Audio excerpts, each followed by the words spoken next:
Bien, aujourd'hui, nous allons voir le Padre Pio dans des circonstances plus délicates, plus désagréables que d'habitude.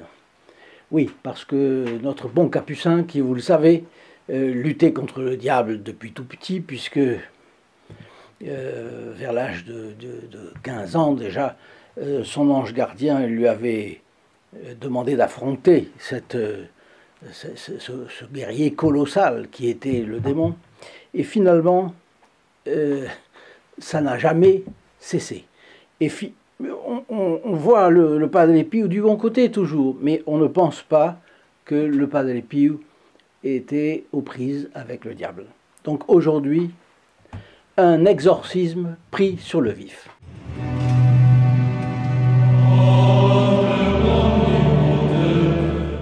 Chers amis fidèles du Padre Pio, bonjour, mon nom est Jean Goyard et vous assistez au programme sur les pas du Padre Pio. Aujourd'hui, donc, un exorcisme du diable sur le vif. Eh bien, en 1964, une jeune possédée est conduite d'un village proche de Bergamo au couvent des Capucins de San Severo, où résidait le père Placido a San Marco in Lamis, très estimé pour sa vertu dans la région. Alors on lui présente la malheureuse afin qu'il la délivre du démon.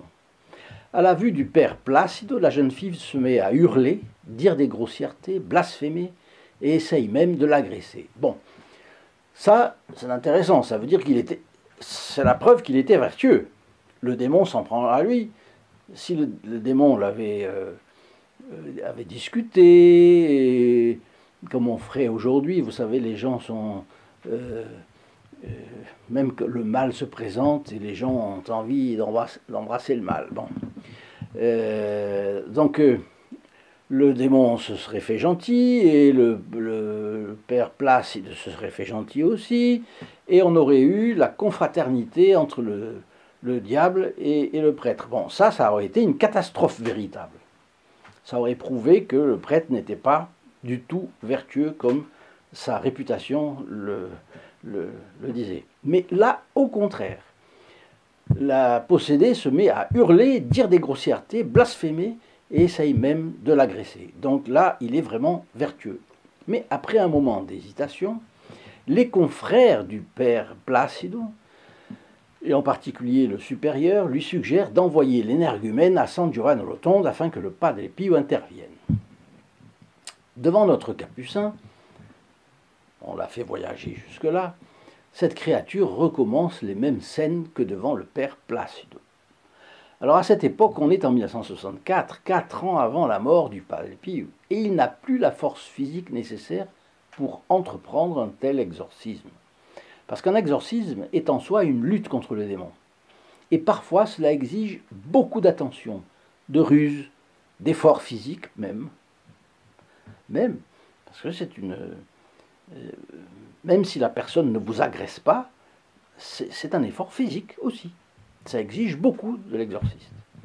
Alors le Padre Pio se contente de la bénir. Quelques jours plus tard, alors elle est encore là, elle tourne autour de San Giovanni Rotondo, parce que les gens qui l'ont accompagnée pensent que c'est pas fini. Ils l'amènent au Gargano, parfois le Padre Pio conseillait d'amener déjà au Monte Gargano, à Saint-Michel, l'endroit où Saint-Michel est apparu au Moyen-Âge. Bon. Quelques jours plus tard, d'autres religieux, autorisés pour faire l'exorcisme par l'archevêque de Manfredonia, tentent d'exorciser cette malheureuse et de la délivrer du démon. Alors vous savez que l'exorcisme doit être fait par le prêtre catholique mandaté par l'évêque du lieu. Je réponds en cela à quelqu'un qui a objecté l'autre jour sur la chaîne, qui était quelqu'un qui m'a semblé protestant. S'il n'était pas protestant, il était protestantoïde, disons comme ça, et en disant que lui, il avait fait l'exorcisme. Bon. Et il méprisait l'Église catholique. Bon. La raison est que, pourquoi est-ce qu'il faut que ce soit fait par un prêtre, etc. C'est que l'évêque a la plénitude de la juridiction. Il a deux plénitudes. Il a la plénitude de l'ordre, autant que le pape. Il est évêque. Et il a la plénitude de juridiction. Et le pape, là, a beaucoup plus que l'évêque, bien entendu. Et le prêtre, lui, il a la juridiction par délégation de l'évêque. Et donc, il est responsable de la paroisse. Lorsque l'évêque désigne un ou plusieurs exorcistes, et quand ils vont commander aux démons, ils vont commander au nom de l'Église, parce que l'évêque est le successeur des apôtres. Le Christ n'a fondé qu'une Église. Tout le monde le sait, pas besoin d'aller chercher de midi à 14 heures, il a fondé une Église. Et personne ne peut y échapper. Et les évêques sont les successeurs des apôtres. Donc, c'est eux qui peuvent donner le mandat à quelqu'un pour être exorciste. Parce que quand l'évêque donne le mandat à quelqu'un d'être exorciste, l'exorciste, il parle au nom de l'Église, au nom de la Sainte Église catholique, apostolique et romaine. Alors, ce monsieur qui me faisait une objection décrivait des symptômes qu'il a interprétés comme ceux d'une personne délivrée du démon qu'il a possédé. Donc, il a fait un exorcisme, je ne sais pas comment, mais il a fait un exorcisme sur une personne qui, visiblement, a été possédée. Il y a des personnes qui peuvent avoir des résidus de dons préternaturels. C'est pas impossible. Les sourciers qui trouvent de l'eau, par exemple, oui. Ça, c'est un résidu de dons préternaturels, donc des dons qui avaient été donnés par Dieu à l'homme avant le péché originel. Et certains hommes ont gardé, ces dons ont subsisté partiellement ou sous une forme très atténuée après le péché originel. Mais chasser les démons, c'est une autre histoire. Que chasser les démons soit possible hors de l'Église, non.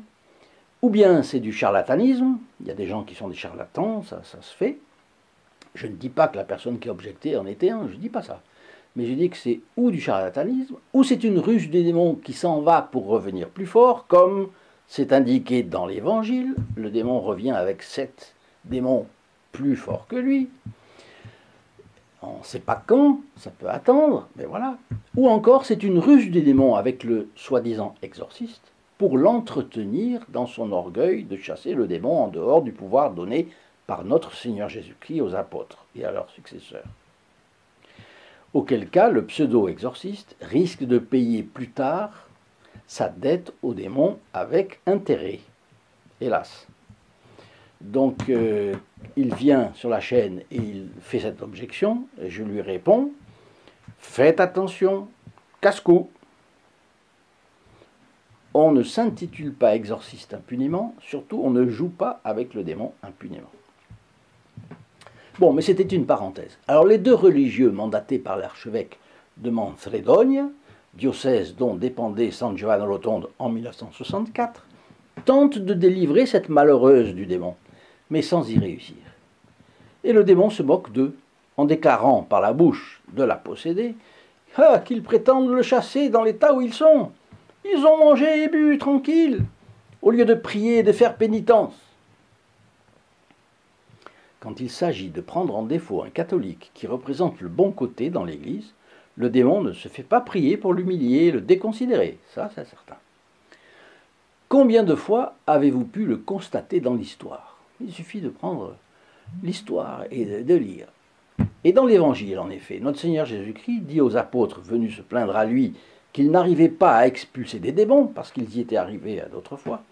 Notre Seigneur leur répond qu'il y a des démons qu'on ne peut chasser que grâce au jeûne et à la pénitence. La prière ne suffit pas. Et cela plongea le Padre Pio dans la tristesse. Pourquoi? Il a considéré la tristesse de cette situation où des prêtres n'employaient pas les bons moyens, tous les bons moyens, pour obtenir le but qu'ils avaient. Et deuxièmement, il devait penser au nombre de personnes dans le monde qui pourraient être délivrées si les ecclésiastiques étaient comme le Padre Pio.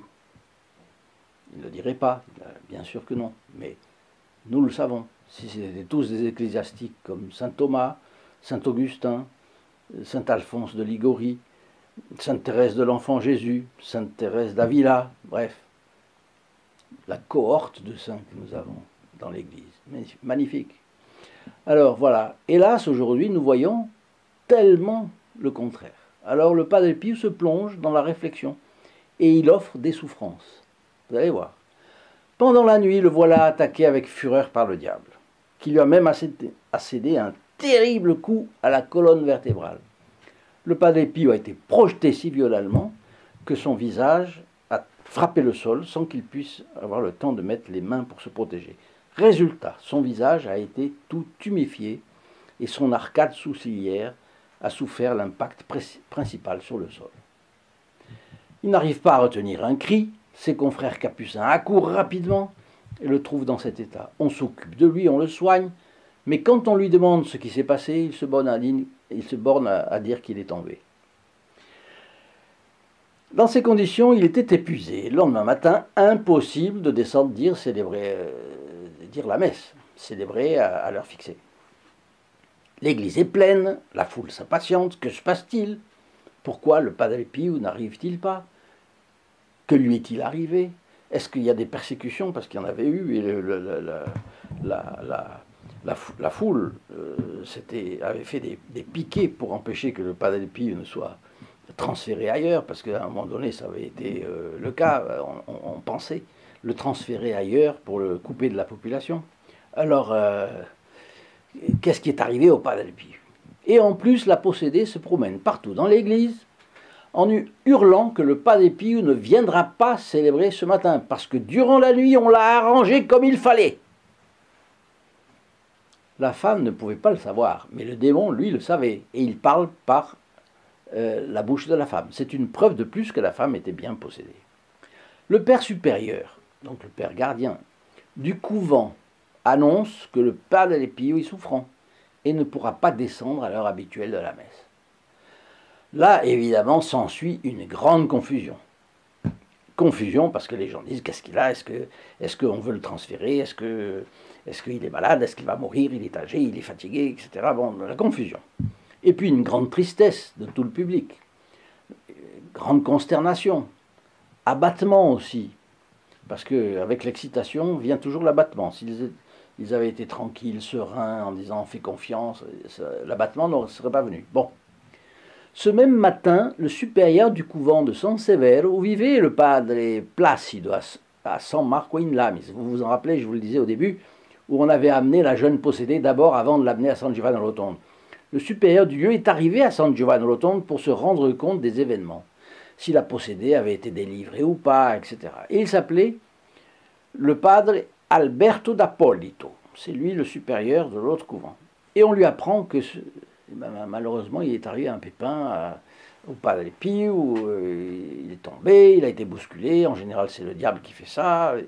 Alors, il va dans la cellule du Padre Pio et lui demande de lui confirmer ce qui est arrivé.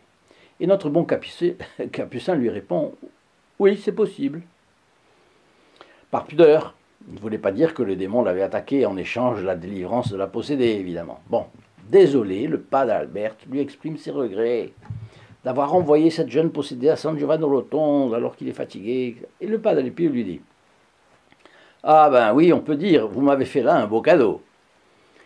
Mais la lutte ouverte entre le Padre Pio et le diable au sujet de cette jeune fille n'est pas finie. Parce que le Padre Pio, il est descendu, il a prié, très bien, il s'est mortifié. Et puis, quand il l'a pu, il est allé célébrer sa messe. Que s'est-il passé à votre avis? En le voyant, la possédée a poussé un hurlement. Elle s'est évanouie. Alors, est-elle morte? Est-elle malade? Au bout d'un moment, elle est revenue à elle comme d'un sommeil. Elle a assisté à la messe du Padre Pio et après elle s'est retrouvée calme et sereine. Le démon était enfin parti. Et l'histoire raconte qu'elle est revenue chez elle guérie. Le Padre Pio donc avait encore vaincu le diable, mais comme il l'avait payé cher. Et vous voyez que l'exorcisme, c'est pas besoin de faire des grands discours. Le Padre Pio n'a fait aucun... Il a prié, mais il n'a pas prié face à la personne. Elle aurait pu peut-être faire des scandales pires, mais il a prié, il a souffert, il s'est présenté, et sa présence a suffi pour expulser le diable.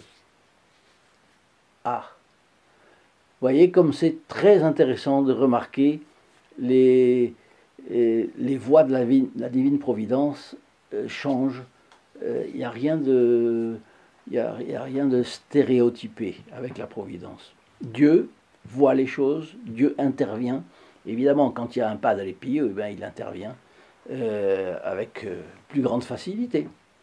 Alors voyons, je remercie spécialement toutes les personnes qui font des efforts, y compris économiques, en faveur de notre chaîne, parce qu'ils permettent à la chaîne d'avancer et de faire le bon travail pour, comme vous le voyez, au moment du carême, ces personnes qui ont témoigné de la confession et des communions qui ont été faites, nous sommes absolument ravis de cela. Quand une personne décède, eh bien, le Padre Pio l'accompagne. Si notre amie Edwige Morel n'avait pas connu le Padre Pio, elle peut-être n'aurait-elle pas été aussi sereine. Elle a été heureuse. J'espère qu'elle prie pour nous dans le ciel, où elle se trouve. Et je vous dis à chacun, à bientôt, à très bientôt dans notre prochaine vidéo. Au revoir. In nome del Padre, del Figliolo e dello Spirito Santo, e così sia. Sia lodato Gesù e Maria.